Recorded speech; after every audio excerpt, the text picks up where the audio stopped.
Hello everyone, this is your girl Cyntina, and I just wanted to do a video just to give you guys a little more insight, a little bit of background about myself. But before I do that, I want to thank all of our followers and our subscribers to our I Married My Best Friend channel. We thank you guys so much and we love you and we truly appreciate all of your support. So I Married My Best Friend is a page that my husband and I created, and we wanted to just give people a little insight about what it is to be a newlywed couple. Our marriage, of course, was ordained by God, and we want to help give people insight about what it is to be, visually impaired or legally blind, and just trying to navigate through the world and cope with everyday life and do everything that everyone else does, who might not be handicapped or who might not be visually impaired.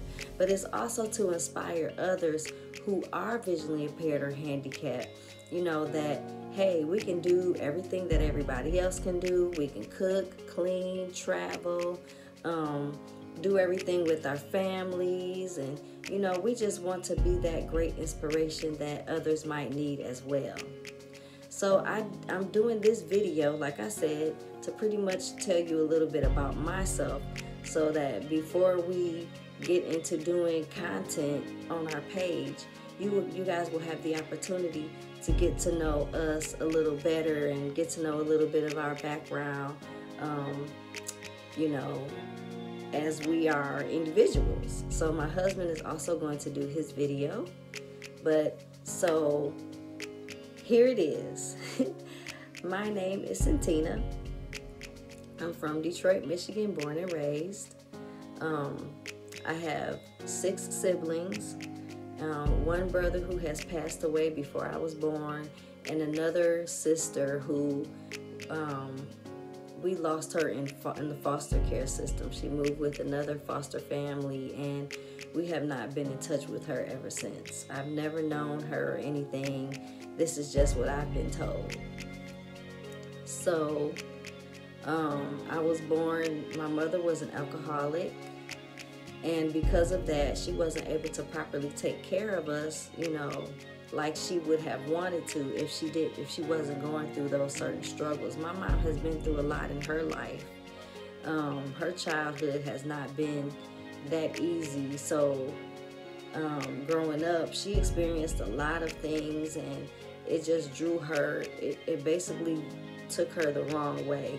She got into alcohol and things like that, and she wasn't able to be the best mother that she would have been if she did not get into those things. So me and my siblings ended up in different foster homes, and we went through different group homes, foster homes, and all of that. Just, they were trying to place us with decent families. But, if anybody knows anything about the foster care system, if you might have grown up in the foster care system, or if you know anyone who has, or if you know anyone's story who has been through the system like myself, that a lot of stories are not always the best. Some people are very blessed and they end up in families who take very good care of them, and they grow up not even knowing about the trauma that they could have had, if they ended up somewhere else. And other people are more like me, who I've been in different foster homes and dealt with many different cases of abuse, but I've also been in some decent foster homes also. So it's like, I guess you kind of take the good with the bad. You're living with these different families. You don't know them. They don't know you. Some of them don't feel like they're obligated to take good care of you. Some of them feel like they're in it just for the money. So they're taking you in just to get money off of you and things like that. So I've been in all different types of situations being through the foster care system. So from age 1 till about age 5, I was going through different foster homes, and like I said, some were pretty decent, and some I went through different types of abuse and things like that. And I finally got adopted when I was 6 years old, me and my siblings, and this woman who adopted us, she was not the best foster mom at all. She was very mean, abusive, controlling. Like, you could tell she was really in it for the money. But, you know, we went through a lot. And then, of course, by me being visually impaired or considered legally blind, I went through a lot at home and I went through a lot at school. I was born with glaucoma. So I was born legally blind, and because of that, I went through a lot. You know, my foster mom, my adopted mom, she even made fun of me and things like that, even though, you know, she did make sure I had the glasses that I needed. She made sure I was a part of the different programs that they had out for legally blind children. And in school, I had all the help that I could get from, you know, teachers who were, you know, assigned to help handicapped children. And that's where I made most of my friends that I have, because we all grew up in this room called the resource room, and a few different schools have them, and it's just a classroom where, you know, we were in regular classes, regular schools, you know, with, you know, the same everyday children, but there was just a classroom dedicated to help you along the way with whatever handicap you had. So like I said, I was in regular classes, but we had a resource room. If there was something I had trouble seeing, I was able to go there and my teacher could help me. Or if there's, you know, some kind of things that I needed help with, as far as they can enlarge my work for me, they can make the print bigger for me, and they had devices that I could use so that I'm able to make things larger for me to see. And they even came out with large print books. So with our studies and the books that we had, they had large print books where visually impaired people could actually read, and they were huge books, like to where, you know, the regular books are just a regular size. My book was huge, like, and I had to walk around with these big old books, but I was able to see, you know, what everybody else was seeing, and I was able to do my work because of that. So that's what that room was pretty much about, and I made some really decent friends going from elementary school, middle school, through high school, and we all been friends, you know, our whole lives, and I'm still friends with, you know, people that I've known since I was 6 years old. We're still friends today. So I'm thankful for that. At least, you know, that was the brightness in my little dark life growing up. But I'm thankful for all of my friends. But it was rough. Kids made fun of me because of the glasses that I had to wear. Kids made fun of me because of the large print books I had to read. And, you know, and then on top of that, being in a foster home with a foster mother who did not really care too much about you. They made fun of my clothes, they made fun of my hair, they made fun of my eyes, they made fun of everything. It was like, it was tough for me growing up, but I'm thankful that, you know, it didn't cause me to be a bad person, a bitter person, a mean person, or anything like that. You know, God has really healed me from a lot of the things that I have been through, and I'm ever so thankful, and I'm able to reach back and help others who have gone through or are going through the same things. So going on with my life, I stayed with this adopted woman for 9 years, and like I said, it was terrible because she was mean to us. She had a son who was even mean to us as well. Like, I don't know what was wrong with these people. I don't even know how they were even able to get foster children, but somehow they did, and they made our lives hell. Like, it was horrible. And, you know, like I said, I have other siblings that were there with me. They ended up getting taken away before we did because of prior situations that they had going on. And it was just me and my younger brother. Now, my brother, he's mentally impaired, and I'm visually impaired, so we're the two handicapped children in the family. And so once it was just me and him, I had felt like I had to take the responsibility on protecting him, looking out for him, making sure he was okay, making sure nobody messed with him. Even though people picked at me all the time, I would speak up for my brother because I felt like I needed to be that for him. And so we dealt with some really rough things being with this woman. And then eventually, 9 years later, I was in high school, and one of my friends from the handicap room that I was in, the resource room, she ended up calling protective service, CPS, on. She ended up calling CPS on my foster mom for me.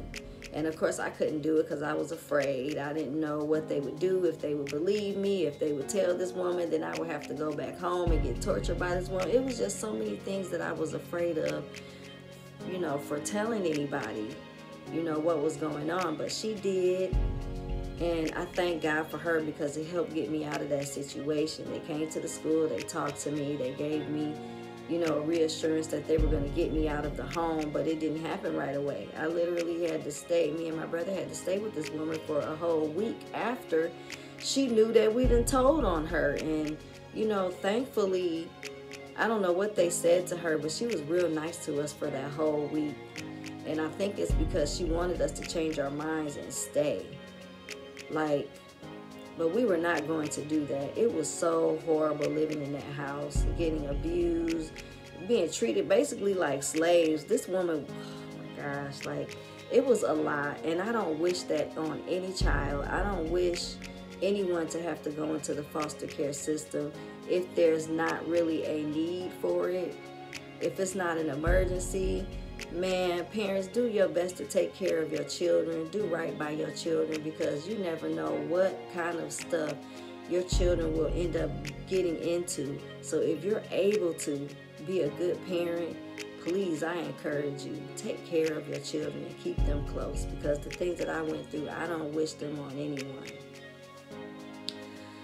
So fast forwarding, moving out of that family, me and my brother, we ended up going into different foster homes again, and group homes, girls' home, boys' homes, and I was determined not to be separated from my brother, because we were all that we had. So when there were foster parents that wanted to take me, if they didn't want my brother as well, I didn't go. You know what I'm saying? I stayed right there with my brother until they found a home for us so that we could be together. So we ended up having to leave Detroit at this time, and we moved to Monroe, Michigan. And the foster home was okay, but the woman, she liked to drink, and when she had her hangover the next day, she was horrible, because she would sit up and drink all night, and sometimes she would even leave us in the house by ourselves. Now, at this time, I was 16, so it's not like I was too young to be at home by myself, but by us being handicapped, she was not supposed to leave us home by ourselves. So she'll go out late drinking, come back drunk, and then the next morning she wakes up and she's just this evil monster. Like, she was just very hateful the next day. And I didn't know much about drinking or anything back then, but she was terrible. And I got to a point where I wanted to leave her house, but I didn't want to leave my brother. And I would tell my friends my story. Like, I had a couple friends that I made in high school while I was out there, and I would tell them a little bit about my story. And, you know, some people would just tell me, like, I know you wanted to be there for your brother. You've been there for your brother your whole life, but who's there for you? You know what I'm saying? You have to look out for yourself. And so, of course, I never wanted to leave my brother, but I ended up making a really good friend in high school. And she lived around the corner from my house. And I would go over her house whenever I could to spend time with her and her family. And I had a really nice time, you know. Her dad was a pastor. Her mom was an evangelist. And they took in foster kids also. And they were just a very good advocate for homeless people. Like, they were just really, you know, out to help the community. And they were very good people. So eventually, when I turned 17, I asked if I could come and live with them. And of course, they told me yes, because they already loved me. They already kind of accepted me as family. And I was at the age where I could really be emancipated out of the system. I could just walk away and move wherever I wanted to. And I wouldn't have to go back home to my foster family. So one night, but I was still in high school. I was 17. I was a senior in high school. So one morning, I just packed up my stuff and I was on my way to school, and I walked my stuff down the street, because they only lived around the corner from me, down the street. So I walked my stuff down there and left it there, and then after school I just didn't go back to my foster home. And of course the police, they came and talked to me, and I told them I didn't want to go back, and they're like, well, we can't make her go back. So I stayed, and I thought I was still going to be able to communicate with my brother because he was only down the street. So I'm thinking, I can get visitations, I'll still be able to see him a few times out of the week. But the foster mom, she was not having it. She wanted to pay me back for leaving her, so she did whatever she could to make sure that I was not able to have a relationship with my brother. So she lied and told them things that I supposedly did, which I didn't. But she wanted to make sure to get my rights taken away from seeing my brother, and it worked because the worker that she was working with, which was supposed to be our worker, she was supposed to be working for the children, but somehow them two became friends, and she got her wrapped around her little finger, and next thing you know, now they're working against me. You know what I'm saying? So I got my rights taken away from being able to see my brother, and my visitations were taken away. But like I said, we were right down the street, so I would try to go and see him as often as I could, just to catch him outside or something. I wasn't allowed to really be around him or hang around him, but I just wanted to see him just to see that he was okay. And every once in a while I would see him, and one day I caught him walking down the street. This was after I had my son. I caught him walking down the street, and I was like, hey, Willie, you remember me? My brother's name is Willie. I'm like, do you remember me? It's Cyntina. And he was like, you're not my sister anymore. I have a new family. You're not my family anymore.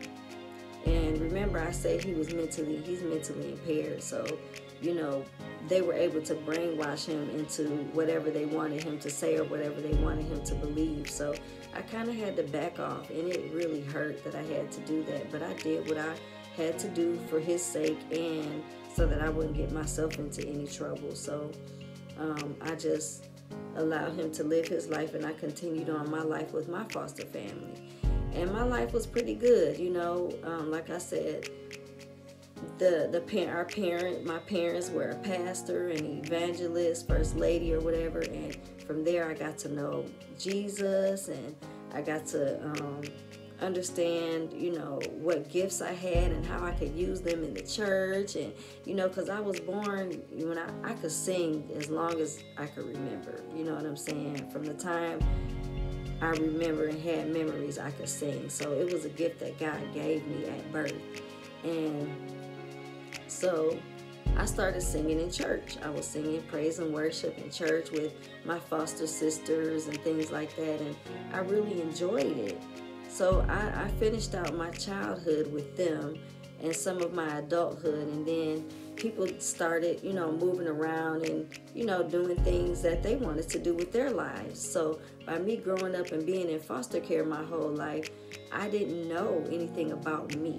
I didn't know who I was. I didn't know my history, my background, anything. I just know I lived in a bunch of different foster homes, and I don't really have nothing about myself. So now I don't want to just follow everybody where they're going. Some people are moving to this state, some people are moving to that state, and I'm trying to figure out, where am I supposed to go? So by me singing and everything, I have finally developed the gift of writing songs. And I made some friends who actually were producers or learning how to be producers at the time. So I was able to get tracks from them and write to the tracks, and I eventually came up with a whole CD, and I called it Lyric because that's my artist name, Lyric. So one day I was at a convention for the blind in Detroit. I had went to Detroit because Monroe is like 45 minutes away from Detroit. It's not far at all. So I went there, and it's funny because Whitney Houston was shooting the movie Sparkle, and she happened to be staying at our hotel. And the first person I met was her bodyguard, and I told him about my music and things like that, and how it's been my dream to meet Whitney Houston. So he set that up for me, and I actually got to meet her, and she got to listen to one of my songs, and she was like, oh, they would love your music, and in Europe, you need to get your music over to Europe. And I'm like, wow, you know, I'm just thankful to know that Whitney Houston likes my music. You know what I'm saying? So after that, me and her bodyguard, we continued to be friends. We stayed friends up until this day. And this was back in 2012 or something like that. Whatever year that was, she was shooting the movie Sparkle. She was in Detroit at the time. And we're still friends up until this day. And once I got my music together, finished, you know, my album that I wanted to get out to people, I moved to Atlanta. And this was after she died. She had died already by the time I moved to Atlanta, but I was still friends with her bodyguard. And, you know, he was the only person that I knew out there. Besides, I had a sister who was living out there, but I only stayed with her for a couple of months.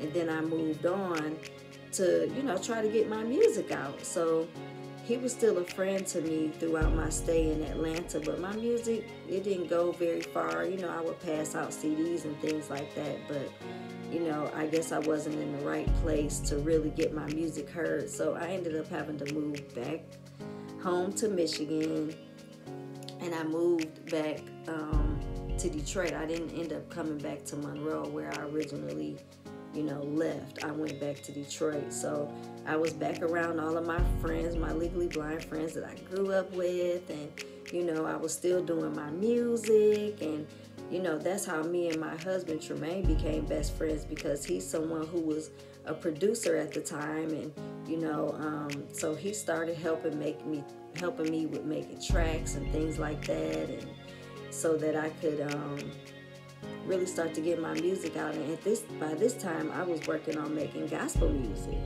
So all of my gospel tracks that I have came from my now husband Tremaine, but back then, of course, he was my best friend. And we're going to give a little backstory about us and how we became best friends and how we went from being best friends to husband and wife. So we're going to do another video about that so that you guys can get some insight on that as well. But so when I had moved back to Detroit from Atlanta, I was still working on my music, like I said, and going through life and trying to figure out what was going to be my next move. And, you know, I stayed in Detroit for a couple of years, but the thing that was missing from my life was I missed going to church. I missed having a spiritual family and things like that. So some of my family had moved to North Carolina, some of my foster family, where, you know, the ones who, my father was a bishop or a pastor and things like that. Some people moved to North Carolina, some people moved to Kentucky, some people stayed in Michigan or whatever. So I seen that one of my foster brothers was starting a church in North Carolina. So I ended up packing up myself and my son and moving to North Carolina to be with them, because I wanted my spiritual life to continue to grow. So I moved out there with them. And I was in Atlanta for a couple of years, but, you know, things didn't really work out there. I was going to the church for a couple years, then I ended up leaving because I felt like I outgrew the church. And so here I am trying to find my way again. Where am I supposed to be? What am I supposed to do? So I came across this ministry. It's an online ministry called Queen Belimsey Ministry School of Power. That's the name of it today.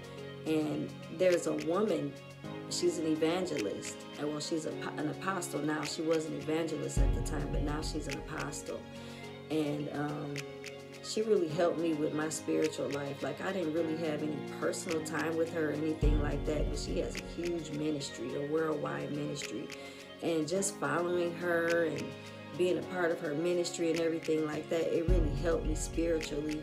And now I'm to the point where I know where God wants me to be. I know some of the plans that He has for my life. And I'm just, you know, going along with God's plan right now. But I do encourage you guys to check her out.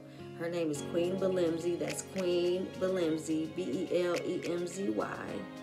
Ministries School of Power. That ministry has changed my life so much, and I am so grateful for my woman of God, Apostle Queen Balimzi, and for the ministry all in itself. So I encourage you guys to check it out. It has really saved my spiritual life. So if you're looking for, a place where you can be spiritually fed, you can grow spiritually, you want to find out how you can build a better relationship with God, I truly advise you to check that ministry out. She's 100% real, a real woman of God. She's not a fake pastor out here trying to get people, trying to get their money, trying to take advantage of them. We have a lot of those out there.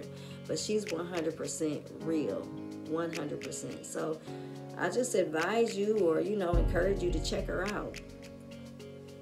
So, and she is also the one who married my husband and I. But like I said, we're gonna really get into that because we got a story. My husband and I, we definitely have a story to share with you guys concerning our relationship and our marriage and our wedding and everything like that. So we're really gonna get into that. But my life, it really has not been easy. I've been through a lot of ups and downs, but God has always been there with me. He's always seen me through situation after situation.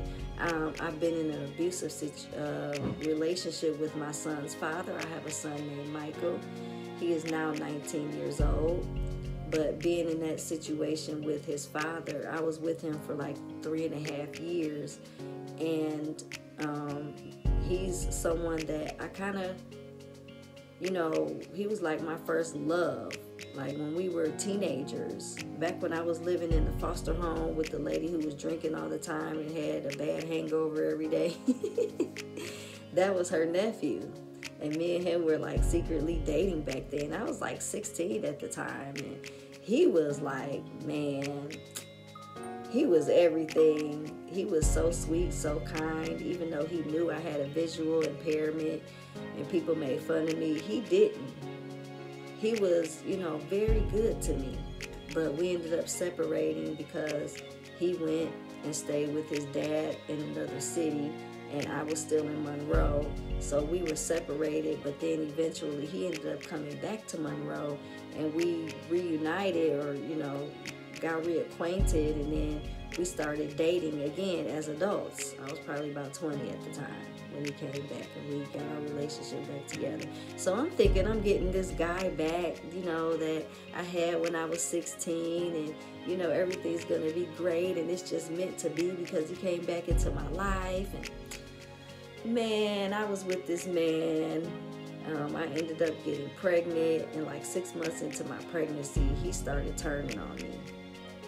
He became abusive, physically, emotionally, mentally, all of it. He was doing some of everything, and I stayed with him for so long because I went through not knowing my mom, not knowing my dad, not having a relationship with my parents and my family like that. And I didn't want that for my son. I wanted him to know his parents. I wanted him to have his mom and his dad in his life. So I did everything that I could to try to keep that relationship together, even though I was going through hell in that relationship. But then at the same time, I had to think about my son. I didn't want him to grow up seeing his mom get abused. I didn't want him to grow up, eventually being abused by his dad or anything like that. So I had to make the decision to leave the relationship. And I was in and out of the relationship. I would leave and then go back and leave and go back. But once I really showed God that I was really ready to be done with it, he took me out of it, and I have not been back ever since.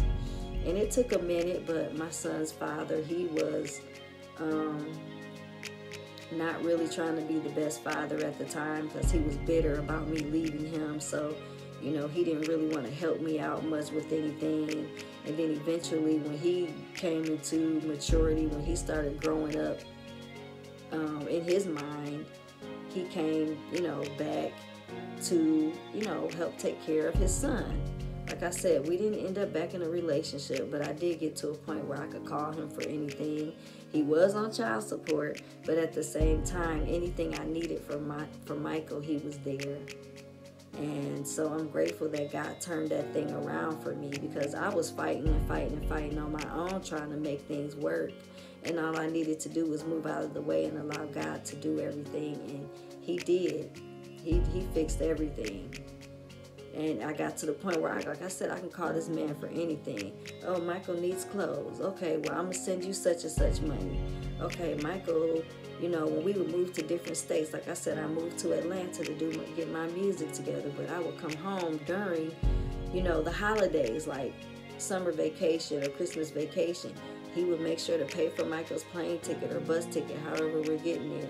When I moved to North Carolina, I would still come back home to visit my family for, you know, the holidays, and he made sure to take care of Michael.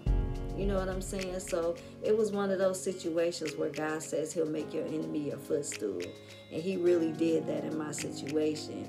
Like, you would never know today that this man used to abuse me. You would never know. It's like he's afraid to even say the wrong thing to me. I never threatened him. I've never done anything to him. I never sent anybody to beat him up or anything like that. But whatever he went through in his alone time, God really set him straight. And he will not say a bad word about me. He will not even cuss talking to me. If he does, he will correct himself. Like, you would never know that this man was like that towards me. Now, the way he is towards other people, I can't tell you if that's changed. But when it comes to me, he's very respectful. He doesn't do anything that would, you know, hurt me or that would hurt his son or anything like that. God really changed that situation around, so I'm very thankful for that. And he's done so many other things, even with my brother. You know how I said I got separated from my brother? He even moved away to another state. And God recently, a couple years ago, reunited me with my brother through Facebook. And so I talk to my brother whenever he calls me or whenever I call him. We talk on video every day, every other day. And, you know, like I said, God just answers my prayers. He's always there for me, just always looking out for me. And now, you know, I'm thankful to say that my son has grown up. He hasn't had to go through any abuse. He hasn't had to go through any neglect. Like, I've done my very best to make sure that Michael had everything that he needed and that he had a good life. So I thank God for that. He's really, really come through for me in that area of being a parent. You know, I didn't have a good parent, but thankfully God was a very good parent to me, and he taught me how to be a good parent to my son. So, you know, this is my life, you guys. I've had a lot.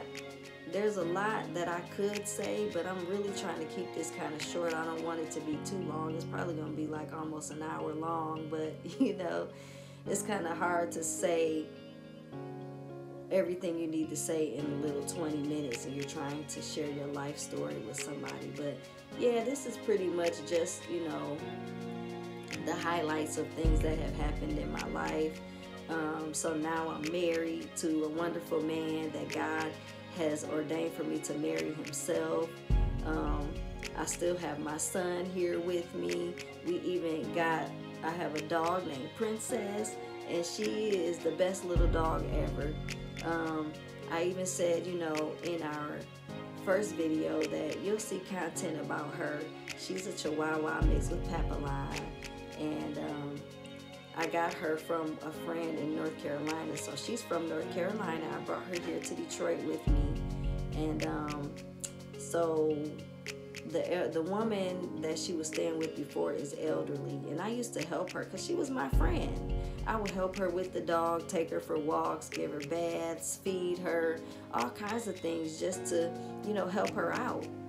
And, you know, eventually Princess was like, hey, I want you to be my mama. I don't want to live here anymore. And, you know, her mom had to make the tough decision to give the dog to me because she seen that Princess was happy with me. She seen that she was being very well taken care of. And so she gave Princess to me. But while I was living in North Carolina, I did make sure to, you know, allow her to see her dog every day because we lived in the same apartment complex. So I would take her to see her every day and take her to let her spend time with her and things like that. So, but when I moved to Detroit, Princess ended up coming with me, and she's here with us now. She's a part of our family, and she loves us like she loves us to life. Like, she's definitely my dog now. And I still call her mom every day. You know, I don't call her every day. I call her every once in a while just to let her know how Princess is doing, just so that Princess can hear her voice and things like that. And I would try to send pictures and talk to her on video so that she could see the dog and everything. So, I mean, I'm just grateful, you know, even though all the things that I've been through, God is working everything out for my good. And so I just wanted to give you guys a little insight about me, who I am, where I'm from. This is my life. This is my background. But like I said, my husband and I are going to come together and do our video about our marriage, our wedding, you know, our whole interaction with each other and how we became and where we came from and all of that. And he's also going to do a video like the one that I'm doing right now, just to give you guys a little insight about him. So I hope that this is enough information for you guys, just to get started with knowing who I am. I'm just a woman who loves God. I love God with everything in me. So in these videos, you're probably going to hear a lot about Jesus, a lot about God. I'm going to be posting videos about me ministering certain things, just, you know, in case, hey, God might have a word for you and it might be something that you need to hear. So I'm going to be posting videos. We got content about my dog Princess, content about me and my husband. Michael's kind of shy. He's not like the camera kind of person, so you probably won't see him that often. But he'll be here, and as much as I can get him on camera, you'll get to see him and talk to him a little bit as well. So again, I truly appreciate our subscribers and our followers for being a part of our lives and being a part of our journey. And we just pray that God will continue to bless you for just being there and for loving us and being of some great support. Alright, so I guess this is going to end this video. If you have any questions or want to know any more, you can, you know, write something in the comments, and I will be sure to go back and read the comments, and, you know, I'll answer your questions to the best of my ability. So all right, you guys, I love you so very much. Thank you so much for taking the time to watch this video. And I pray that it inspires someone, or like I said, just gives you a better outlook on who I am. All right, I love you guys, and we will see you on the next video. I married my best friend. All right, I love you all. God bless you. Bye-bye.